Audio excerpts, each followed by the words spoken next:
Welcome everyone. Good afternoon. My name is Justin Carter. I'm a project associate with the Center for Rural Affairs. I'm joining you today from Lyons, Nebraska, where our main office is located on the homeland of the Omaha people. And I'd like to welcome you to the last session in our series, Models of Native Cooperative Ownership. It's been a tremendous series. I think this will be maybe the 11th presentation that we've done. They've all been facilitated by Pamela Standing. So I'd like to welcome in our speakers for today, Bijiibah, Kandis, and Pamela. They're gonna tell us a little bit about their experience working with Indigenous-led cooperatives and some things that are on the horizon for the next year. So I will go ahead and turn it over to you all. Sure. So, Thank you. Kandis Quam. Good morning. How was your evening? My name is Kandis Quam. I'm a child of the Golden Eagle clan and Folded Arm. So, good morning. I'm live here from Zuni Pueblo, which is in New Mexico. We're about 2.5 hours from the biggest city, which is Albuquerque. 30 minutes south from the next town, which is Gallup, and another 2.5 hours away from Flagstaff, Arizona. So we're just kind of in the middle of everything. And just far enough, if you want something specialized, you have to go drive out to the nearest city. So we're pretty isolated. I happen to be the marketing and research specialist for Cooperative Catalyst of New Mexico, which I work with Bee. She is my boss or my supervisor. I know she hates that word, but I just like to call her boss just because it feels important. Like she deserves to be. You're important, Bee. Anyway, all right, Bijiibah. I'm sorry, I should say that. But yeah, also I happen to be a member of a cooperative, the Ancestral Rich Treasures of Zuni. And it's also a Indigenous cooperative. We're a cooperative of all Zuni artists. We're of Zuni artists for Zuni artists, basically what it is. We started in 2019, just before the pandemic. So we had a really good starting year and then the pandemic came. So that kind of, like all the other organizations, everyone across the world, more or less, we had to switch gears from thriving to surviving. Especially since art is not considered a necessity. And that's basically all our income is art. We're a big artist community. I've said this before and lots of people will hear it again. But once you hit throw a pebble, you'll hit an artist, you hit another artist, and you hit another artist, and you'll probably hit it up. So, and just to give an example with myself, I'm an artist. My parents are artists, their parents are artists, and so on and so forth. It's actually more uncommon to find a person who has no talent in art. Everybody here has some sort of talent, except for a few people. Like I have no talent, but they have a talent somewhere. That's what my brother always says. He doesn't have a talent in art, but he has a very good talent in storytelling. He's a very talented storyteller, and I'm still trying to get him to accept that fact in that part of our art talent repertoire. So that's a little history on Zuni. We're a very small community. If you ever heard of Pueblos, we're one of the 19 Pueblos in New Mexico. We're the largest, but we're also the poorest, which is also an unfortunate fact. And of course, with a small community, we don't have a lot of job opportunities. So what most people do is, since most of our talents have been passed down and we've been taught all these skills from the previous generation, we've been able to market these skills as part of our own. Like if you come from my sort of family, it's easier for myself to go into silversmithing or into carving, just because that's my family's background and it's a really easy way to market myself. But I happen to be very, I like to struggle, as my family like to say, and I went into painting, which is another thing hard to market yourself in. But with that, in the 1980s, outsiders came in and they pretty much started to dictate our market, and to have a solution towards that, to take back our market and to make sure that we were empowered instead of outsiders, the co-op was created. So, and that's a quick recap. I mean, yeah, that's a pretty quick recap. And recently, what we have in plans for 2022 is we just had a grant recently with the local tribal program, Zuni Youth Enrichment Program, to help mentor the upcoming youth and how to become an artist, how to market yourself, what techniques that you can do, and just pretty much train underneath a master artist. You can learn all the mistakes that they've made, all the successes they have, all the techniques they have. You can learn from them. You can ask any sort of questions that they have, and it's about a couple months, a quarterly internship per artist. So there'll be different mediums that we can do. There's pottery, there's silversmithing, there's carving, there's everything that Zuni is known for that we'll teach. That's the basic thing that the grant covers. And we had the pleasure that we have gotten this grant. So we will be doing that in 2022, which is, I'm super excited just to have our youth learn all these skills that are pretty much cultivated by these giants in our field, people who have been working on their art longer than I've been alive. So it's just a real cool thing to experience and to see to come into fruition. So hopefully we'll continue to switch gears between surviving and into thriving. So yeah. Do I need a, a gap on Pamela or?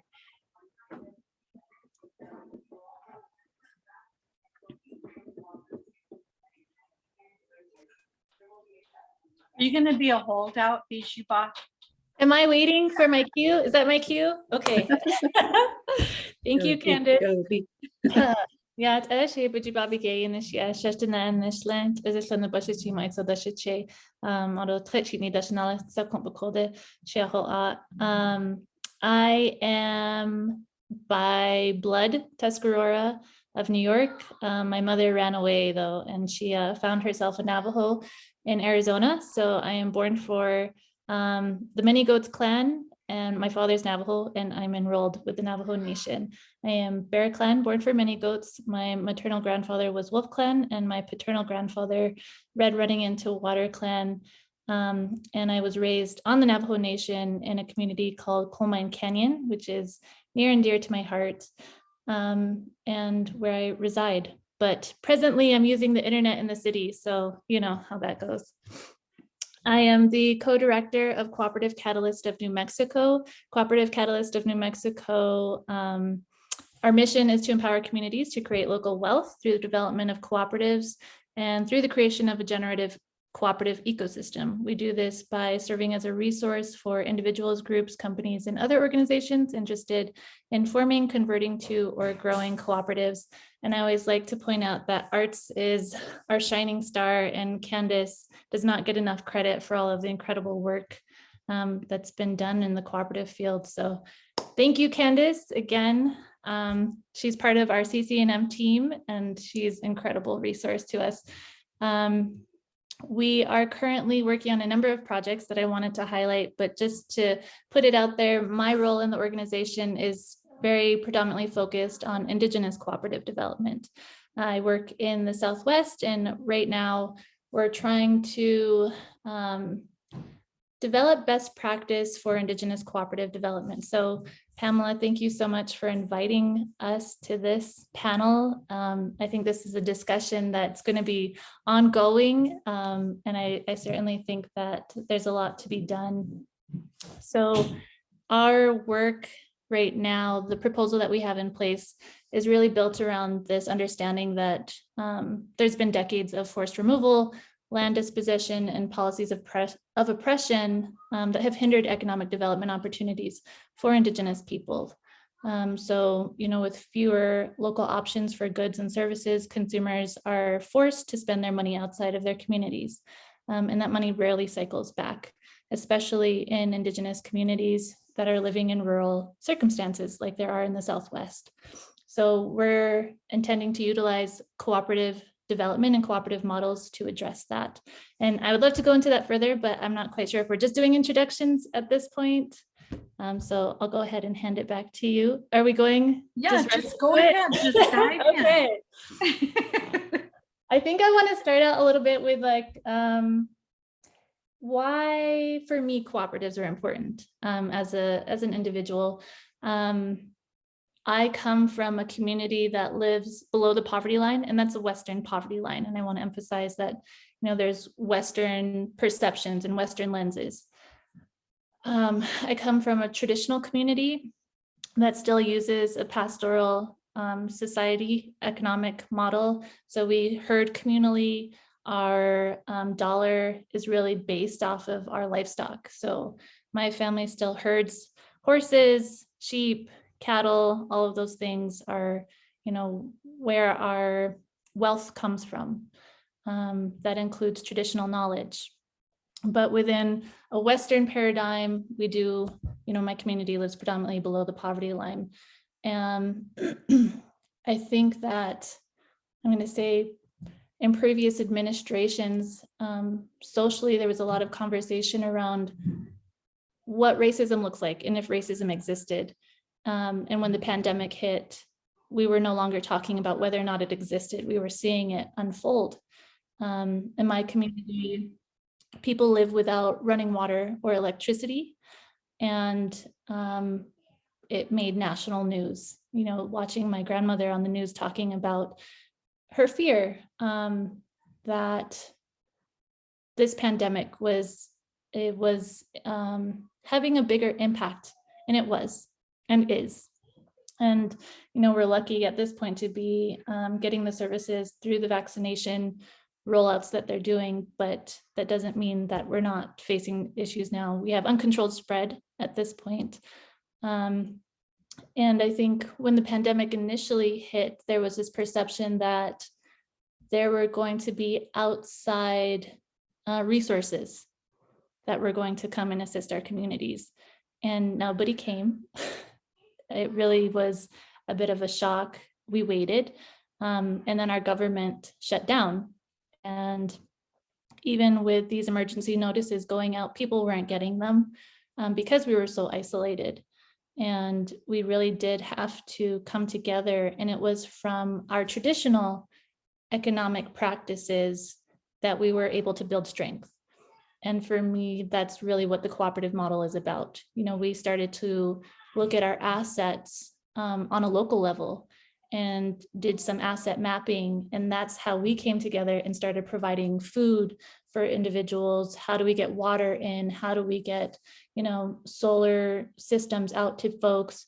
Who can we bring in? And that really was a community effort. And I think for me, it sparked this drive and this understanding, that nobody's going to come for us. Nobody's going to save us. And it really is our responsibility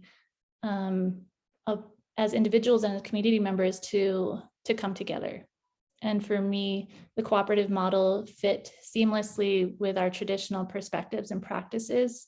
And so, Charlotte, we got to do the Cooperation Works, and I just want to do a shout out to CW. I do sit on their board, and the incredible classes that they offered. So if any of you have an opportunity, I do suggest looking out and seeing what Cooperation Works has to offer. But it was through their program that I got connected with Cooperative Catalyst of New Mexico, and we partnered up with Southwestern Indian Polytechnic Institute. And I will leave that piece of it to you, Pamela, to talk more about, but all of the incredible work that we're hoping to roll out here in the Southwest is really about creating an ecosystem for Indigenous peoples. We're talking about, in the East Coast, for me, living in New York, there's cooperatives everywhere for childcare, for food, you name it. And then coming out here in the Southwest, people's perceptions of cooperatives, I always joke, it's thinking that Sam's Club, is a cooperative, and it's not. So, there's a lot of education that we need to be doing. We're going to be sticking together a panel that's going to really help us build out where the holes are. So we had initially been focusing on individual cooperative development, and it's really tiring, I'm going to be honest. To work with individual people at different stages and capacity is difficult. So what we identified was that there was a real lack of support systems for cooperative development. Financially, we needed to identify more funding sources for people. So that's something we're going to be really focused on over the next 3 years. We're also contracting with Co-op Cincy. They're out of Cincinnati, Ohio, and they use the Mondragon model. So there's going to be a 14-week program, and we're going to send a group through. We still have not finalized who that group is going to be. So if you guys know of anybody in New Mexico who's interested in developing, we have a couple of ideas, but we're still taking applications. So please send them our way. It's going to be a 14-week program, and it's going to encompass a train-the-trainers aspect. So that's going to be exciting for us. But it's really about jumpstarting cooperatives in Indigenous communities, and there are a number of ways to do that. So I'm going to pass it back to you, Pamela, because I'm hoping you can talk a little bit about the SIPI work, and I can contribute to that. Osio negara, nuote unole dakwadoa, aniawi diji uwi, chalagi nidu wakwa. And I'm from the Deer clan, and our clan relationship is matrilineal. So if your mother is not a member, then you don't have a clan, and you have to find a clan that will adopt you. But all of our clan is unbroken through our mother's lineage, and it's passed from woman to woman to woman. And so I love when I hear other people introduce themselves and they talk about all their clanship relationships, and it's like, I just come from the Deer clan. So, but it's really beautiful. The women are the ones that run things in my community, and even around our ceremonies, it's always the women. They're the ones that set the dates, the times, when things are going to happen. They're the ones that come out and speak for each clan, under their clan arbor. So I really appreciate that. One of the things that I'm also seeing, to kind of build on what Bijiibah was talking about, is we are working on a couple of, there's been a couple of grants that have been submitted this year to really look at how can we develop an Indigenous curriculum for cooperative development that is really designed by us and knows what our communities need. Because some of the cooperative curriculum that's out there, it doesn't even speak to our communities. It has no concept. It's very, it's kind of, I remember when I took the training, and I really appreciated all the training that I got, but it was hard for me to make linkages back to my own community. And how can we do this? And, how can we use our languages? There's words in cooperative development that I find really offensive, and I have a hard time with them. So it's like, how do we change those words, like patronage? It's a very male-dominated Eurocentric model that is being used in the U.S. And in a lot of ways, it wasn't inclusive for communities of color. We were left out of that conversation. I currently serve on a board. It's called Shared Capital. They're the first cooperative credit union in the US. And they are, so when you guys are talking about looking for finances, they are funding BIPOC communities and cooperative development. They received a huge award from Treasury this last year, and some very substantial grants for cooperative development. And they're putting their money where they're saying. And so they're making investments in, I know BIPOC is the big buzzword right now, but they're investing in communities of color, and it's exciting to see some of these concepts. One of my favorite ones was a community in Chicago that was a traditionally Hispanic community of artists, and they were being priced out of their neighborhood where they'd always lived and communed with one another. And because it had become so gentrified, they were able to buy an old apartment building, and they converted it into a housing cooperative for those families so they could stay in their community. And their payments are a lot less than what they were paying where they were renting. Now they have the opportunity of home ownership that they didn't have before because it was a dream that they couldn't afford it. So, and another one where it's a group that's trying to disrupt Uber and Lyft in New York City. So it's kind of exciting to see some of the trends that are happening. And another way that the three of us have been connected is through some research with SIPI, which is Southwest Indian Polytechnic Institute, University of Wisconsin-Madison Center for Cooperative Development, Cooperatives First in Canada, Cooperatives Catalyst in New Mexico, and the organization I work for, the Minnesota Indigenous Business Alliance. And we're doing a study we're interviewing cooperatives, native-led cooperatives in the US and Canada. And there'll be a white paper published when we're done. And this is being funded through the US Department of Agriculture, National Institute for Food and Agriculture are the people that are funding this conversation and this research that we're doing. It's really been exciting because when we started about 4.5, 5 years ago, I was trying to find Native cooperatives. I'd been involved in one in my own community. It was a Native Women's Co-op. We started it back in the 90s. We never formalized it because there was no technical support or assistance anywhere for us in our community in Cherokee country. And so we winged it the best that we could. And we made it work for 10 years. It was amazing the things that we were able to accomplish for our community members. We have 14 communities on Cherokee Nation. So when we started looking for cooperatives, I started with a list of about 150 Native-led cooperatives. When we got done, we ended up with less than 50. And there were some that were kind of, when we called, they'd actually become a for-profit. Some of them got absorbed into the tribe as a tribal program. Others just disbanded. And, so it was real interesting to see who had survived, how they were still working.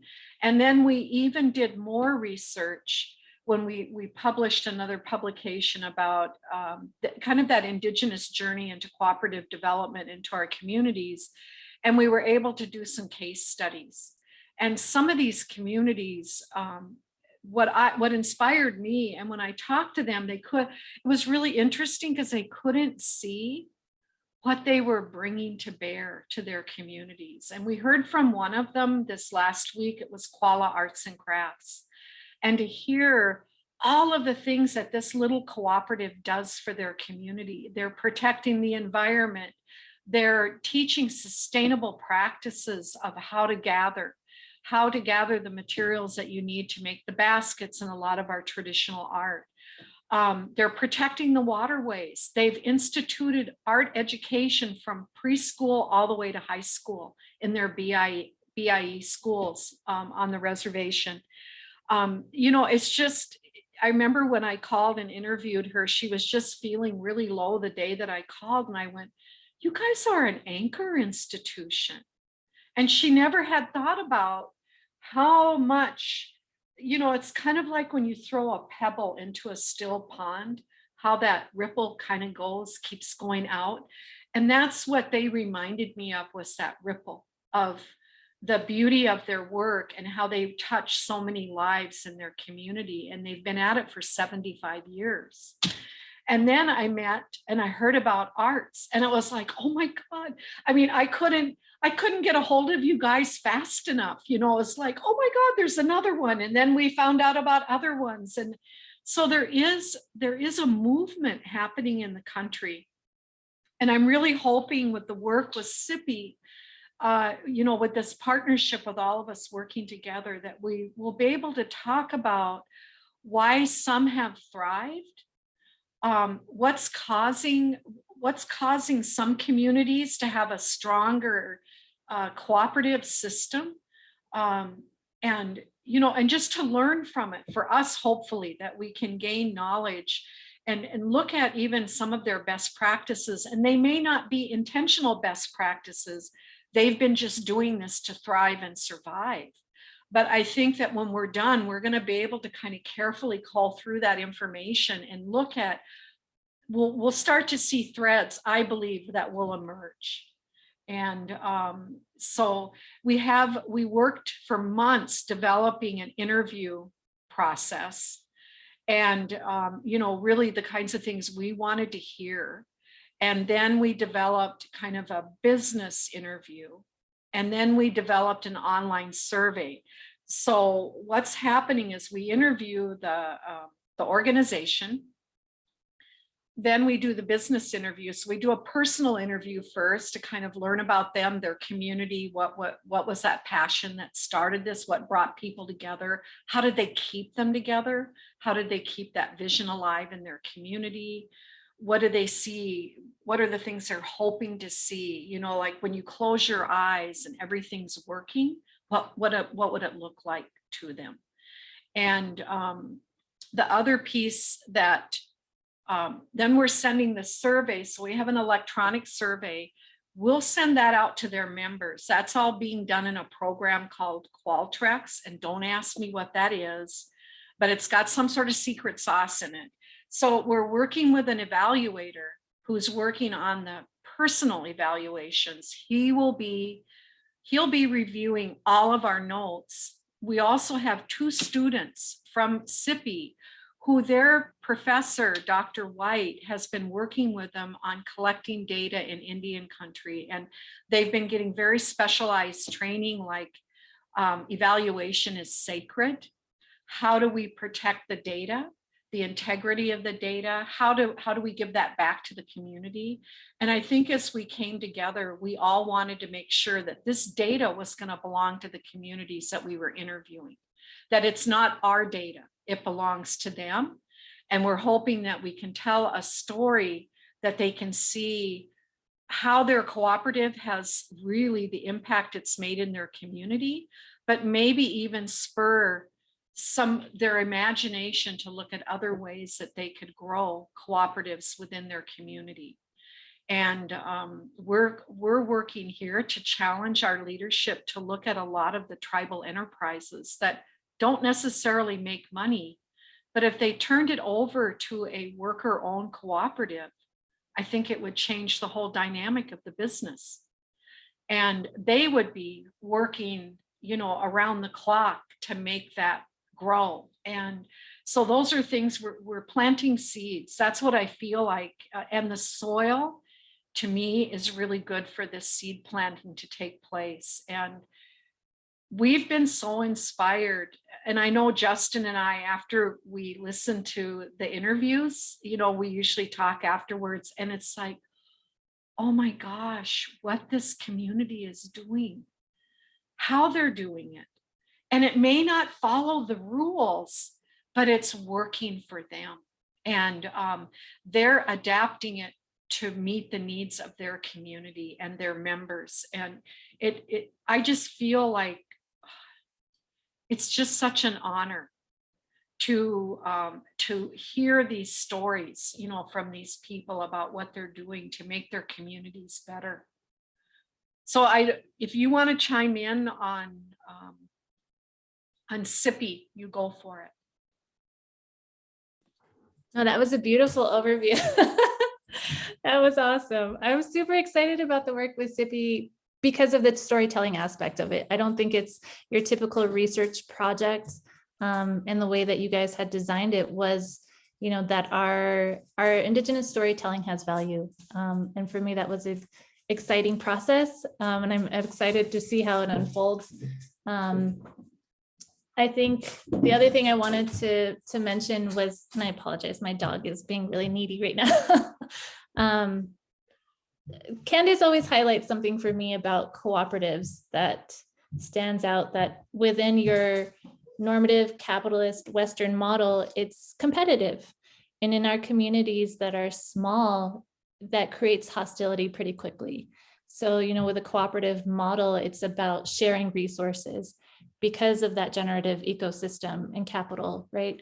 Instead of like trying to get that $1, it's when we come together, we're able to capitalize on all of that for our communities. We're developing entrepreneurs, and business owners And that's something that I'm really starting to, I work in community land use planning, and we occasionally have these projects coming in, and it's sparking these other conversations for me about resource development and what kind of resources we recognize, right? And how businesses are owned, how wealth is distributed, and that generational wealth building and assets and cataloging those things, that people, that we put more value on people and relationships and community.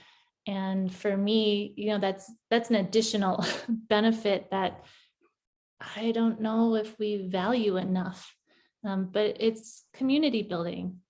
And for me, that's also important to generations. I'm a mother of 3. You can probably hear my kids running around right now. They're on winter break. But that intergenerational wealth building is significant. What is it that I want my community? Yes. What is it that I want my community to provide for my children as they grow, for my grandchildren? And I want them to have community. As I've growing up in a traditional community and then going into the city, seeing that breakdown in community, it's real. That sense of place and pride that people collectively can come around. With a cooperative, there's. Oh, you want to come say hi? Mama, do it for yourself. Can you say hi? F for yourself. So, look, they're waving. Can you say hi? No, you can be shy like me. Okay. For me, it's about what I can hand down to my children, and especially in our communities that are struggling.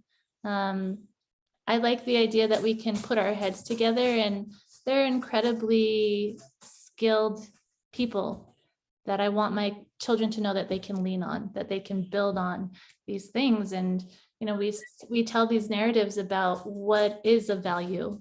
And typically our communities don't meet that model. But when we take a hard look at traditionally where we thrived, then those things become important again in the conversation. And something about arts is, in the midst of a pandemic, the cooperative model is surviving, and it's providing income for people, and the resiliency of the cooperative model. I think it really speaks to the resiliency of our communities. So I think the SIPI project is going to open up a lot of conversation. I'm excited about the partnerships, and yeah. Kandis, I don't know if you want to talk a little bit about the challenges that happened with arts during the pandemic, and just you guys have pulled through. And to me, that was incredible, because we saw so many businesses, left and right, that were closing down. So. Yeah, and art is not a necessity. It's especially in the very throes of the pandemic. And that's how we make our money. Most of the community does. I do. It was very hard, even just to get materials to work on your artwork. There was all sorts of delays. We couldn't get our material to work with, and there isn't buyers because they had to worry about themselves, which is very understandable. So we had to really think on our toes what to do and how to help our artists, because at beginning and end of the day, that's who we look up for, as our artists and our community at large.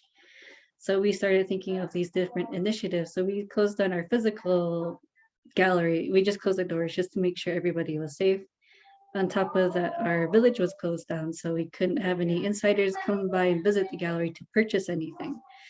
And also the neighboring towns like Gallup, they were closed down for a certain amount of time. So we would have to, one, get the gas money to go out to the far out towns about an hour and a half away, or maybe 2 hours, depending if that town was closed down. We would have to get the gas money and the money to need it to get the supplies that we needed in whatever way that we could. We were very fortunate that there's individuals in our community that started up a food pantry from outside sources. They started all these sorts of initiatives like PPE. They had all these certain things, especially that when families were tested positive, all these people would come out and deliver these food boxes. They would deliver these PPE supplies, and they would so generous, especially my family was affected. It was very heartwarming. try not to cry. It was a very emotional part of our history, as I'm pretty sure you know.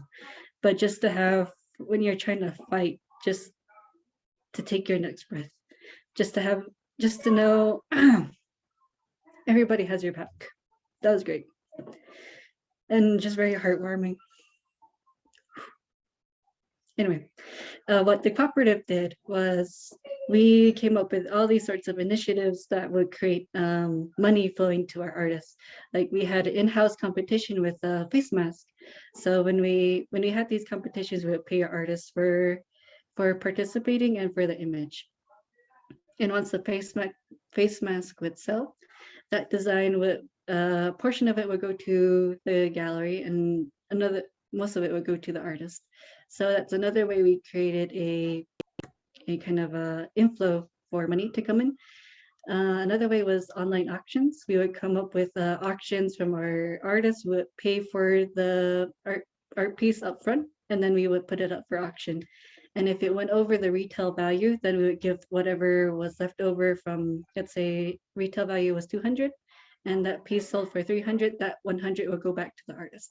So that's another way we supported our artists. And what kept us away from making a website at the time is because we were too busy. We were too busy on thriving and making sure all these sort of pillars we had up. But with the pandemic, we really saw like, hey, this is a thing that we really need to focus our energy on. So we went on to online and make sure everything was really well set up. And that's what we did for a really certain amount of time. We're still working on it now. But that's what we did during the pandemic, was really try and focus everything online. And that's how we started to thrive. And we actually got a donor, a very generous donor, and gave us a good chunk of change. You can use this however you want to, just make sure it benefits your community. And where we could have easily turned it towards the gallery and making sure it's all fixed up for winter, we gave it to our artists, just as a thank you for sticking out with us. Here's something, just it's not much, but it's enough to give food on your table, to purchase firewood if you need to, whatever you want. We won't restrict what you will do with this money. Just here you go. Make sure you're comfortable for another day. Also, what was left from what we gave to our artists, we gave to our community. So a small micro grant for our artists, our community artists, pretty much fill out this little piece of paper, show us a piece of your artwork, and we'll give you money. And that was pretty much like, here you go, here's enough to put some food on your table again. So that's what we did when we were in rest for our community. And we were hit pretty hard too. It felt like there was we stopped asking who got sick, and we pretty much started asking who hasn't gotten sick. So, and we tried to accommodate everybody who was struggling. So we thought of our artists and our community at large, and we're fortunate that we're still here today. And it felt like, yeah, like things were closing down, everything was really dire, but it didn't matter in our terms of our goal, because we were here for our people. Beginning and end of the day, that's what we were here for. And it was very heartwarming to see everybody come in and really pitch in and really come in full force with their help when it felt very bleak. So it was very heartwarming to see everybody come together as one people, as we would say, one heart, one mind, moving together as distantly in a safe way, to come together to make sure we were still here. Because as Bijiibah said, we knew that nobody was going to come up for us. No one was going to help us.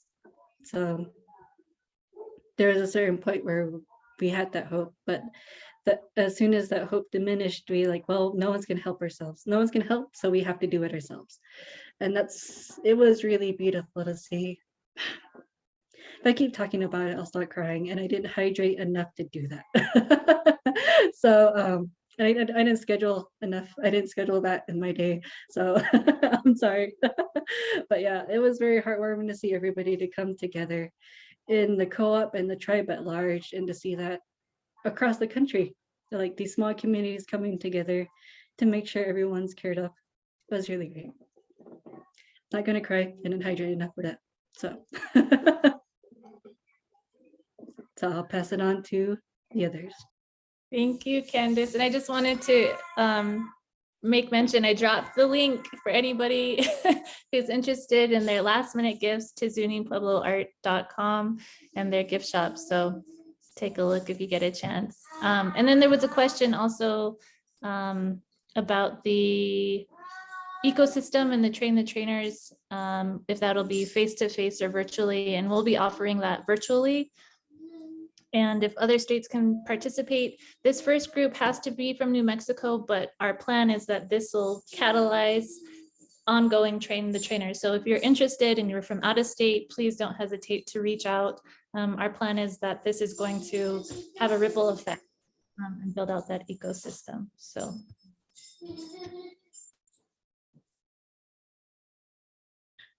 Well, I'll just share quickly some of the things we're working with a statewide artists group here in Minnesota, and some of the things that we're learning. You know, we want to form a statewide buying and marketing cooperative or collective, but we've already joined collectively. We're working together collectively, and we're seeing there's some big holes in things that our artists need. And even down to, how do you deal with white privilege? How can you not feel like you're being kind of hurt over and over and over again? You kind of have to go through that experience again. We're doing some really interesting conversations. Gracie, who is Dakota from Sisseton, she's doing these, they're called Zoom and Tea. So we make sure that whoever the person is that's talking, we get them a mug and some native tea and before the conversation, so that it's like we live stream it on Facebook. And we're just talking about, you know, addressing things about, you know, that art was utilitarian. You know, it was something that we used every day, and yeah, we fixed it up, or sometimes we would embellish it when it went for trade, but these were products that we used every day.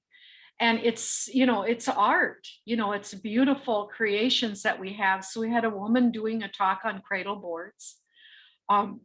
We just recently had a conversation about emotional labor and building emotional labor into our contracts. The other thing that we're doing is we're trying to organize a group of older Native women to kind of talk with some of our younger, you know, mid-age, younger Native women that are artists about standing strong. I think what happens a lot of times is that we've got these just unbelievably talented artists that are going into these communities with mad skills, even higher education degrees. And they go into some of these museum settings and they're talked down to, and then pretty soon their head's down and they're not being as vocal, and they're curating shows, but they have these curators that are kind of coming at them. The other piece that we're addressing is a lot of things with curation with contemporary art is very male, white male dominated. And they do not want Native artists involved in that because they want us to stay in a lane where arts and crafts, we're beads and feathers in their minds. And so when you have people that are kind of pushing the boundaries of traditional art into contemporary, we're having a hard time finding a place, you know, to grow that. The other thing that we're doing is we're working with the Indian Arts and Crafts Act board in Washington, D.C., and we're doing training with attorneys in South Dakota, North Dakota, Minnesota, and Wisconsin. They'll get CLEs. I think we can even go down into your neck of the woods, Christine, if you have Native attorneys that would like to become fluent in the Indian Arts and Crafts Act, because one of the barriers that we have here in Minnesota is that we have direct descendants, and there were some laws that were passed in the 60s. And so families actually got cut in half. So the older children are enrolled members, but the ones born after 1962 are not eligible for enrollment. And so there's something built into the Indian Arts and Crafts law that they can, if they can prove direct descendancy, you know, parents, grandparents, they can go back 2 generations. The tribe can actually identify them as an unenrolled direct descendant Native artist, and it keeps them from getting in trouble with the law. They can be fined if they're saying they're a Native artist, but they're not enrolled with a federally recognized or state recognized tribe. So we're getting the attorneys trained that are working at the tribal governments, because more and more requests are going to go to our leadership asking for this type of acknowledgement. And then we'll be doing, I believe we're going to live stream it. I'm waiting to hear from Indian Arts and Crafts Board, but I think we can live stream the training in February for all Native artists. I think it's an important conversation, and we need to talk about these things, and we need to find ways that we can support each other in this journey. And there also is healing that is going on in our communities that's really different than a lot of other communities. We have trauma that we're carrying. And so it's not just starting a business, but how do we help, how do we provide those resources in our communities that help our communities also heal? What kind of role can the cooperative play in that with entrepreneurs and artists to support them? So those are some of the things that we're really exploring and will be exploring in 2022, is how can we grow that and provide more resources so that it makes it easier for people to become part of a group. And we keep focusing on the history that we have with trade and exchange. It's in our DNA and we've forgotten about it. The colonizers, the settlers have kind of, they've tried to erase that, but we had societies like, you know, we didn't have homelessness back in the day. Everyone had a place to live. We took care of the social welfare of all of the people in our community. And that was part of what the giveaway was. It was our banking system, and it was a way that we redistributed wealth, just like what we're doing with the cooperative. And so if we can keep tying those things together from our own culture, and then looking at how can we adapt that cooperative model for it to work with the values of our communities, is what we really want to focus on. And Bijiibah and Kandis, do you guys have any closing words, thoughts you'd like to share with the group? I know we can go on longer if we need to, so Justin's a really good sport. I was just gonna say, you know, I think a lot of cooperative development, and this is something even through the CW, but like you were saying, all of these trainings around cooperation didn't have a conversation for Indigenous peoples, and that was a reoccurring theme. And so, you know, these conversations have to be ongoing while we unravel what cooperative and Indigenous cooperative models look like. And I think there's pattern of talking about the beginning of cooperatives through the Rochdale Society and these men and all the things that they accomplished. And it's like, no, you know, within our societies, we might not have called them cooperatives, but they operated in the same way. And I think they were, maybe I would argue, more successful in supporting not only our communities, but our neighbors, and that we had that trade economy that spread all the way across Turtle Island. And so getting out of that thinking about, you know, where did the beginning look like? Here's what cooperative development looks like, that it sits within this framework, that we're essentially challenging that idea, and utilizing a lot of our values and our principles that are embedded within our culture to inform our cooperative development practices. And it's not coming from the 7 principles, you know, that are fed to everybody. It's about what's inherently of value in our communities, so that it reflects best practice within our communities on the ground level, where, you know, where communities and cooperatives should be coming out of. So I just wanted to say that. And then there was one other thing I wanted to add for folks who are close to New Mexico.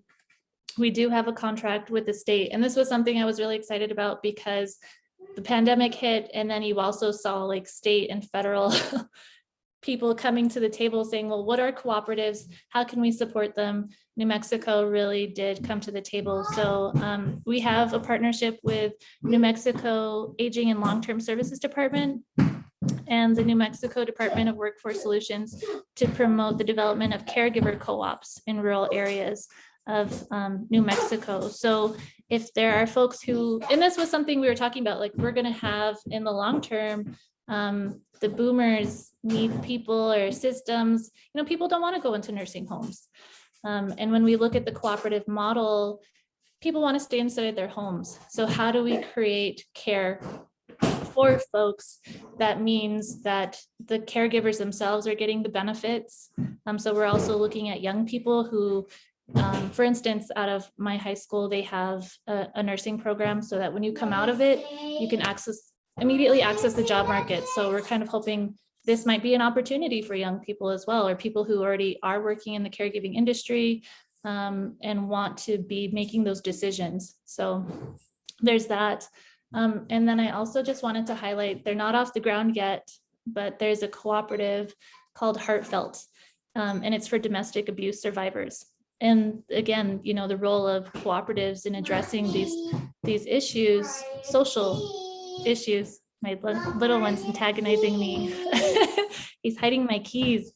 That's not nice. That you hear women who are penalized or who stay in these situations because they can't access capital. And with cooperative models, you know, there's, I don't know, go look for your magnets though. Can you go get your magnets for me? With this cooperative model, there's a structure for them to step into, and that inherently impacts the rate that women would return to these situations. You know, how long it takes for women to escape these situations because they have no job. They can't access housing because they can't get a job, or they can't access daycare because they don't have a job. So, you know, this cooperative that's coming together is about empowerment. And these women too, they're creating a product. And this was what was, I guess, another exciting part of it is the trauma that you're talking about, you know, Pamela, that we don't want to have to advocate for people in these circumstances by asking them to retell these stories over and over and over, that you can support them by buying their product, by supporting their effort, and their stories are written into the fabric that they're generating, you know, and that they're able to stay within the safety of their homes. And you can be anywhere, and that's really important. So again, you know, that's, I think, a hallmark of the cooperative model is its ability to address these social challenges. So with that, I just wanted to say thank you. I took up a lot of time, and I appreciate everyone coming and yeah, for all of your time. We're just glad that you two could do this on the fly. I love it.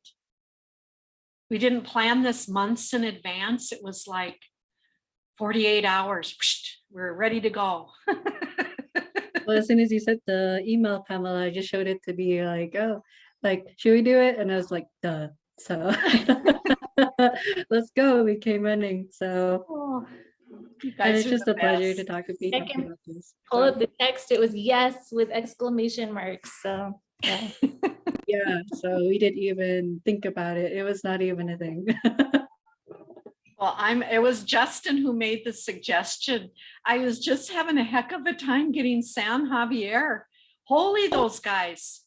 I think you guys are going to have to drive down there and camp out at their place because they've got such a beautiful story, but man, we can't. Something I learned from a friend of mine is that these tribal farm operations, they're so understaffed. And that's part of the reason that we're not hearing back from them, because they're covering such an enormous territory and it's just a couple of staff, you know, and oh man, well, you heard them, you know what they're like. We had them on a call with a Native American Agriculture Fund, and these guys hadn't slept in 24 hours. And man, they put on a good presentation. It was really beautiful. So, but you guys, just, I'm so appreciative of both of you and the work that you're doing. and the friendship that we formed. And I'm really grateful for that. And just that we've got these beautiful, talented Native women and these minds that are out there changing the conversation and challenging norms to make it work for our communities. So you guys are awesome. Does anybody have any questions?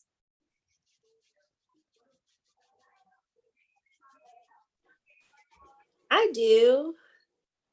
First of all, thank you all for being here and showing up for this presentation today. I really appreciate it. I wasn't able to be on earlier, so I might have missed a really good chunk of information. Is this going to be recorded? I guess that's my first question. Okay, great. I am working to start a cooperative with some community members here in Omaha, Nebraska. And my biggest challenge, and I think our biggest challenge, is like, how do we make the cooperative business profitable enough to sustain itself when most of our members are wanting to start their own businesses as well, and doing that in a way. So it's an agricultural, sorry, I'm going to start again. It's an agricultural cooperative, and our members are growers, farmers. Many of us, it's just like a city lot that we're growing on. But we want to also make sure that the produce is accessible to all economic levels. And so we're trying to figure out how we do that and then still keep the cooperative sustainable. So I guess, how did you all come up with the models that made your cooperative successful? That's a super good question. I'm really excited for your co-op as well. Let's see. Well, how we started, I should just probably talk from my experience. But us artists, we've known each other for a long time, especially as show artists. We'll go out to different shows, these bigger shows, and we'll sell our artwork. That's how we know each other. And we've always kind of seen each other. We'll talk to each other, but nothing like too deep, like it's more like, how was the drive, whatever. So nothing about our business or our technique at all. But once the cooperative came around, it felt like we would have to need a cooperative because it would fit our kind of cultural values and how we interact with each other on a cultural level. And we work together, we make sure everyone is cared for in a cultural level, and how make sure we're all fed, we make sure we're happy. That's how we interact each other on a cultural level. So to make sure that it carries over into the business side, that was pretty easy for us. Just it kind of meshed well, and I kind of equate cooperatives like how we do clothing. Like capitalism is like a really small, itchy wool sweater, and it's really itchy, it doesn't feel right. But a cooperative felt like a really comfortable, like sweats. It felt like sweats, a nice pullover. It felt comfortable. I could move around in it. That's how it felt like to me. And it felt like it highlighted everybody's strengths, and it made it so where we could cover each other's weaknesses as well.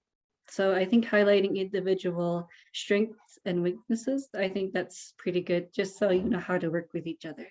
The main thing that was kind of a difficulty to get over in the beginning was, could we trust each other? That was another thing that we had to overcome. Like, can I trust you with my artwork? Because we do have issues with authenticity. Like, people will steal each other's techniques, and outsiders they'll just steal like images and they'll try and reproduce it themselves at a much lower cost. So that was a thing that we had to overcome. Like, can I trust you with my artwork? Can I trust you to sell it like you would your own? That's another thing that we had to overcome, and that was overcome quite quickly. Just because we have that rapport with each other. That's the thing that most people try and struggle with, is that rapport. And I think just gaining that trust, that's the first level thing, is trust.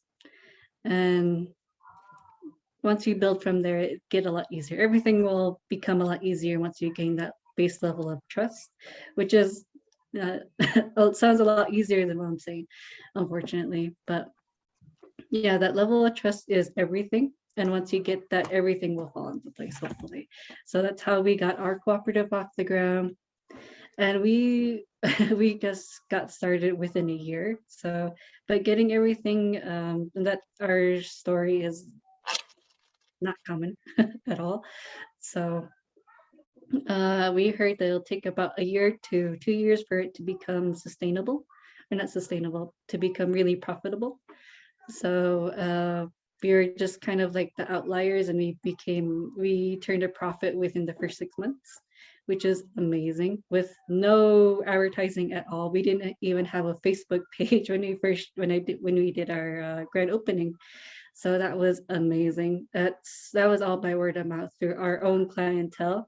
We would tell our customers like, hey, we have a cooperative opening up, you should come by. And a lot of people came by. And we were just very fortunate that we had that to begin with. So that's a good thing to think of too, is marketing yourselves and just telling your clientele, if you have some already, like, hey, this is coming up, you should come by and support for the greater purpose. That was how we got started off, and that was really great.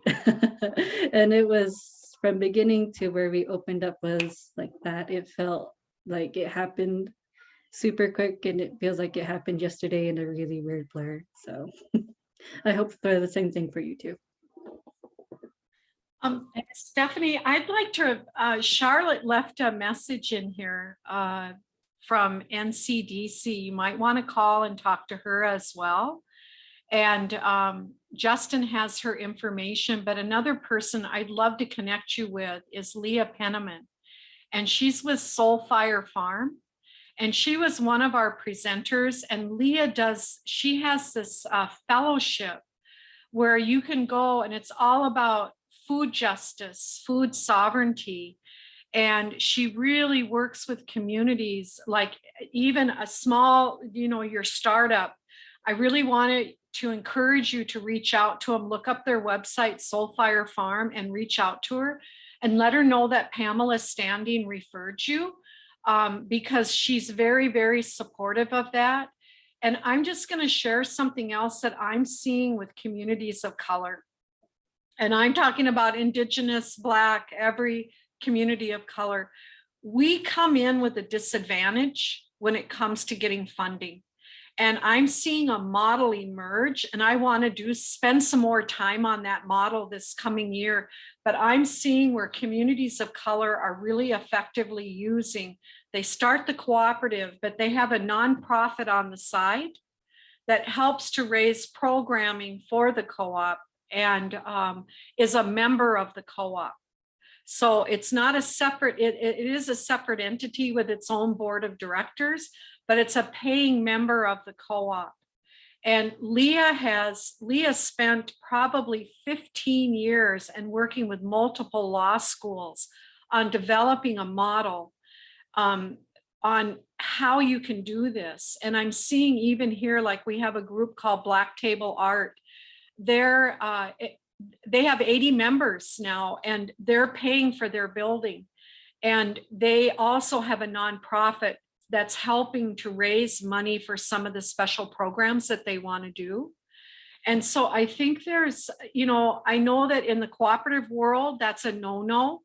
But you use grants too, don't you, Kandis?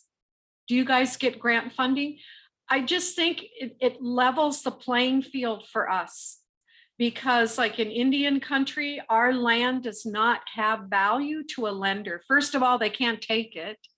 And you try to, where other people have assets and land ownership, they can leverage that in a loan and get capital that they need. We don't have that in our communities, and we don't ever want our tribes to do a limited waiver of sovereignty to get funding.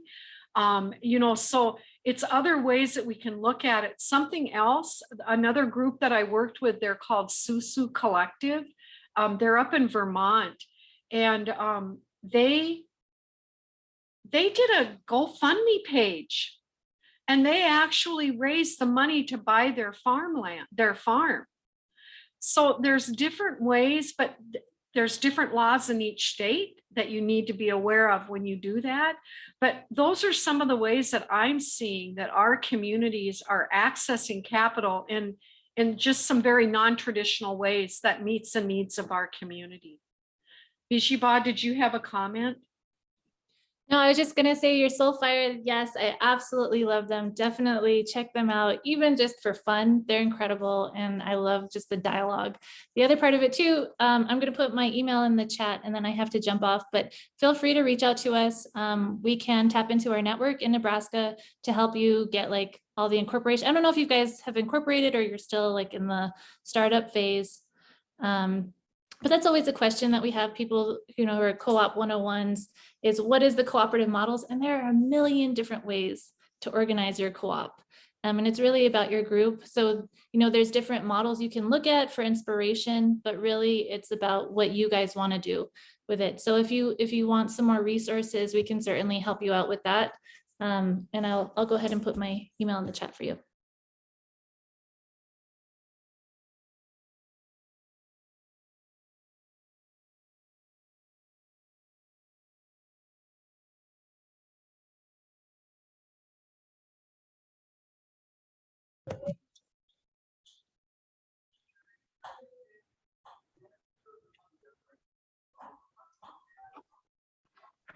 Did anyone else have any questions? I know Bijiibah has to go, but Kandis she's a pro.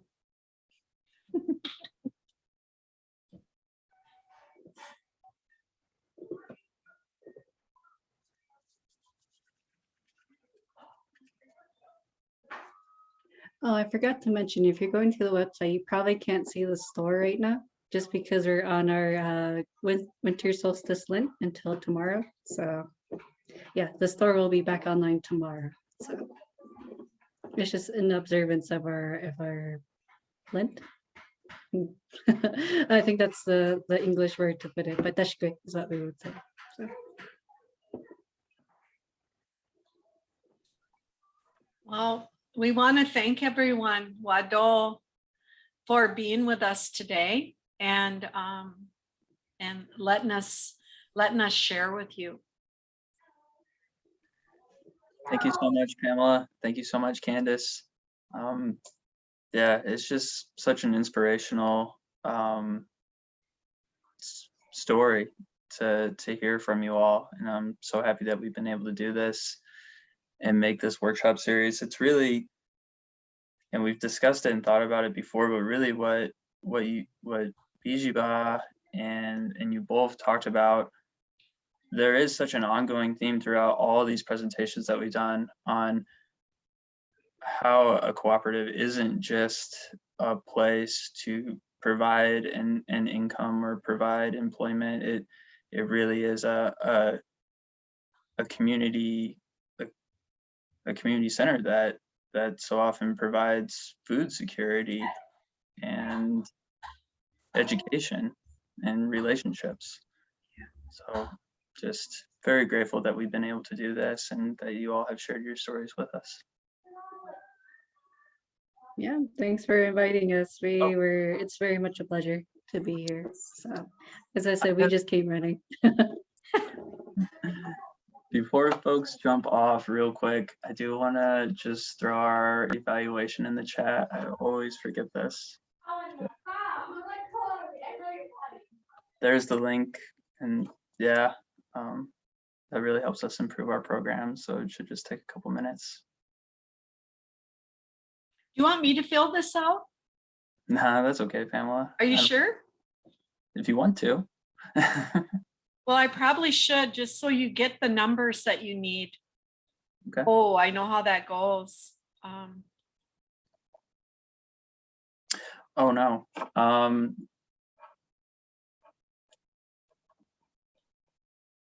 Danica, you're right. I'm sorry. Today's presentation isn't actually on here because it was so short notice. This normally doesn't get as many responses, but I will send the evaluation out via email to everybody who was here and everybody who registered. So yeah, sorry about that. Thank you all. Well, thank you for making this possible, Justin, so that we could just close it up with some amazing women just talking stuff.